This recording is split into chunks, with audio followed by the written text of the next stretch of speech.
अस्मद्गुरुभ्यो नमः। श्रीमते रामानुजाय नमः। कर्कटे पूर्वफाल्गुन्यां तुलसीकाननोद्वां पाण्डे विश्वम्भ्राङ्गोदा वन्दे श्रीरङ्गनायकीम्। श्री श्री 1008 स्वामी श्री सीतारामाचार्य जी महाराज के दिव्य वचनामृत नित्य लीला ग्रंथ भाग 18 में से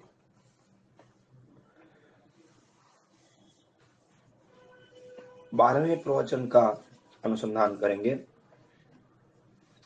कल मोना प्यारी सखी का प्रसंग कहा गया है। उनकी सुंदरता की बड़ाई की गई कि आप रूपवान हैं, धनवान हैं। श्याम सुंदर स्वरूप धन को आप संभाल कर रखती है। शिक्षा धन दो प्रकार के हैं, लौकिक अलौकिक। पैसा मकान वस्तु शरीर आदि लौकिक है, आत्मा का धन दिव्य अलौकिक है। जीव के धन ईश्वर है, आत्मा जीव नित्य है, वह सभी अवस्था में है। जागृत से सुषुप्ति सभी अवस्था में जीव है, उस जीव का धन भगवान है। भगवान जीव को मिले तभी वह जीव धनी होता है। धन दोनों प्रकार के चाहिए। लौकिक धन के जरिए शरीर का निर्वाह होता है, युक्ति से कमाते हैं और शरीर का पालन पोषण करते हैं। फिर अलौकिक धन भगवान का अनुभव करना है। शरीर अच्छा रहेगा तो मन भगवान में लगा रहेगा। भगवान के मिलने में, भगवान की सेवा करने में लौकिक धन का भी सहयोग जरूरी है। सेवा में लौकिक धन का लगाना उसका साफल्य है। भगवान के श्री चरण ही धन है। लोक में जिसके पास धन है वे धन की दुर्गति करते हैं। श्री रामानुज स्वामी जी ने स्वर्ण धन किस वस्तु को माना? उन्होंने भगवान के श्री युगल श्री चरणों को स्वर्ण मान उनमें व्यामोह किया। अच्युत के पदाम्बुज को स्वर्ण धन मानकर उन्हीं में व्यामोह होना चाहिए। भगवान के श्री चरणों को छोड़ सारे 14 लोकों की वस्तु तृण घास कचरा समझ त्याग दिया।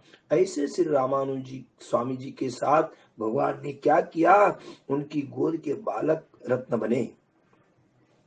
जो भगवान को ही खजाना धन मानता है, भगवान पर न्योछावर होता है, उसको भगवान भी अपना धन मानते हैं तथा उसके ऊपर न्योछावर होकर रहते हैं।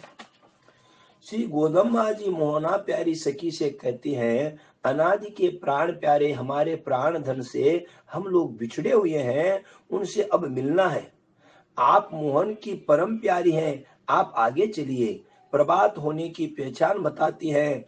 बछड़े उठे हैं, गायें हुंकार करती हुई बछड़ों को प्यार करती है। वे सखी कहती है, गाय को रोग हुआ होगा, इससे कहती है।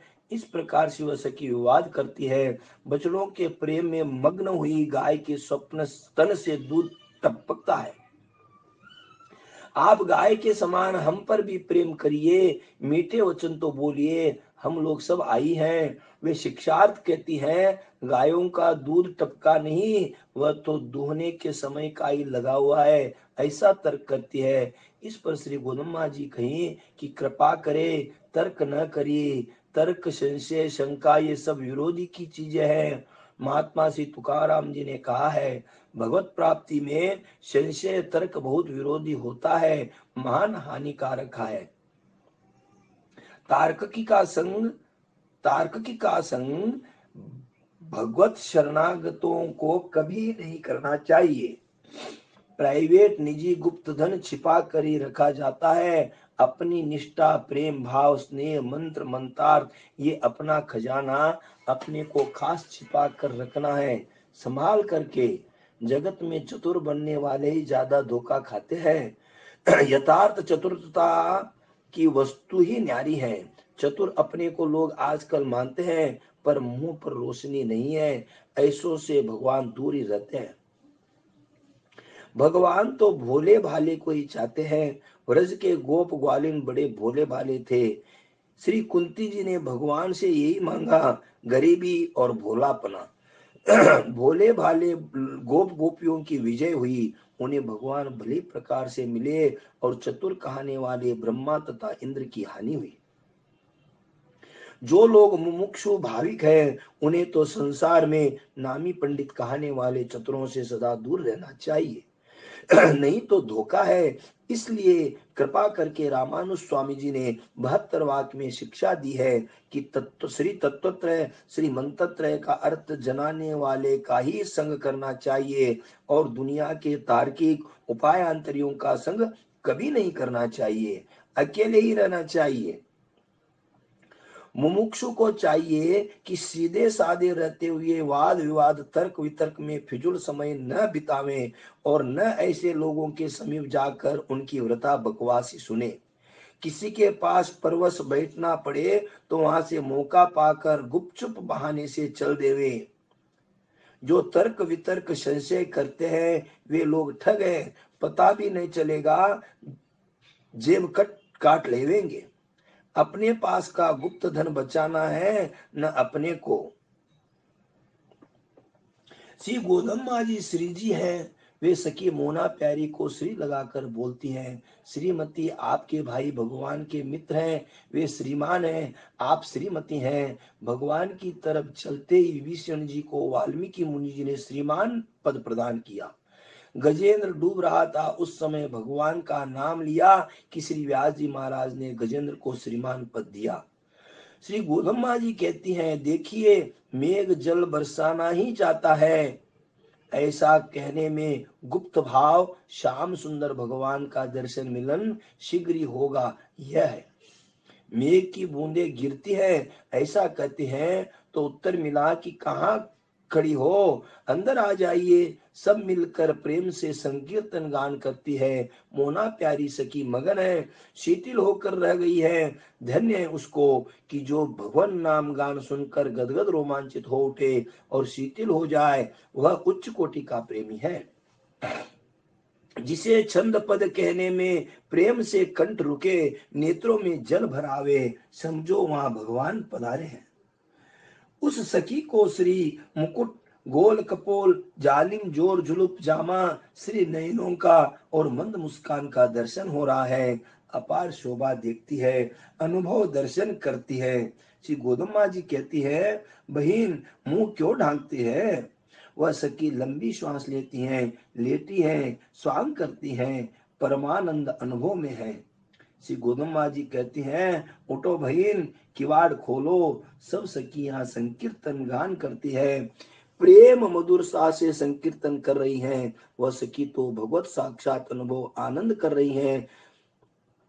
श्री गोदम्मा जी कहती हैं, दुनिया में आकर लेने की खास चीज जिसने ले लिया वही चतुर है। एक धनवान मालिक ने अपना खजाना खोल दिया, वह कहता है जिसे जो लेना हो वह 10 मिनट में लूट लो। चतुर वही जो कीमती चीज खजाने से ले लेवे, आलस्य न करे। ऐसे ही भगवान को ले लेना है। असली चीज धन श्याम सुंदर भगवान है, वे ही श्रेष्ठ आखिरी फल है। उनसे मिलने की चाहना कसक होनी चाहिए। सीमित समय है, सखी उठो चलो। वे कहती है, एक बार और कीर्तन सुनाओ तो चले। फिर से सखियां कीर्तन गान करती हैं। सखी मगन होकर उठकर चली आई, सभी के बीच में बैठकर कीर्तन करने लगी, परंतु सब प्रेम में मग्न है, किसी को पता नहीं। संकीर्तन करने में सब कोई तन्मय है। दर्शन समानाकार हो रहा है, समय बीत रहा है। किसी ने देखा कि पलंग पर सखी सोई थी, वह नहीं है, ढूंढते हैं। वह सखी तो तन्मय हो रही है, स्वयं भी ढूंढते हैं, कहते हैं हाँ हाँ सखी कहाँ गई। तब एक दूसरी कहती हैं यह तो है। इस प्रकार शरीर का भान ही नहीं, भगवान के अनुभव में मग्न है। सब मिलकर के श्री गोदम्मा जी के साथ और सखी के यहाँ चली। तिरुप्पावे ग्रंथ से श्री 12वें पाशुर के तिरुप्पावे का अनुभव करेंगे। दूध बहाने वाली भैंस को आचार्य के अमृत रूपी कार्यक्षेप के संबोधित किया जाता है। जैसे भैंस के 4 स्तनों से दूध निकलता है, वैसे आचार्य के उपदेश देने के 4 हेतु बताए गए हैं। भगवान की आज्ञा, वैकुंठ से आज्ञा पाकर श्री रामानुज स्वामी जी ने इस भूतल पर अवतार लिया और कालक्षेप किया। शिष्य की प्रार्थना, शिष्य लोग आचार्य सन्निधि में जाकर सविनय प्रार्थना करने से उपदेश देते हैं। शिष्य की दुर्गति, संसार सागर में डूबकर नाना प्रकार के दुख भोगने वाले शिष्य की दुर्दशा देखकर उपदेश देते हैं। आचार्य के अपनी मन शांति भगवान के गुणों का अनुभव अकेले नहीं कर सकते हैं, इसलिए शिष्यों के साथ अनुभव करते हैं। बछड़ा दूध नहीं पी रहा है, आंगन में कीचड़ हो रहा है, इसका अर्थ है अनन्य गति शिष्यों के लिए आचार्य भगवान का अनुभव करते हुए कालेक्षेप देते हैं। भगवान के गुणानुभव करते हुए अश्रु बहने लगते हैं और आंगन गीला हो जाता है। श्री कुलशेखर स्वामी जी पेरिय तिरुमोली में कहते हैं, श्री रंग मंदिर में भगवान के दिव्य गुणों का अनुभव करते हुए भक्त लोग मंदिर के आंगन को गीला कर देंगे। सिर पर हिम पड़ रहा है, शरीर शीतल हो रहा है, इसका अर्थ है आचार्य के उपदेश से शिष्य का सिर शीतल हो जाता है और ज्ञान रूपी वर्षा सिर हिम से आच्छादित हो जाता है। सदार्थों के श्रवण से गर्व दूर हो जाता है और विनय से सिर नमता है। लोक व्यवहार में भी अहंकार क्रोध से युक्त सिर को गर्म कहते हैं और शांति युक्त पुरुष का सिर ठंडा कहलाता है। अब कल 13वें प्रासुर का अनुभव करेंगे। जय श्रीमन नारायण।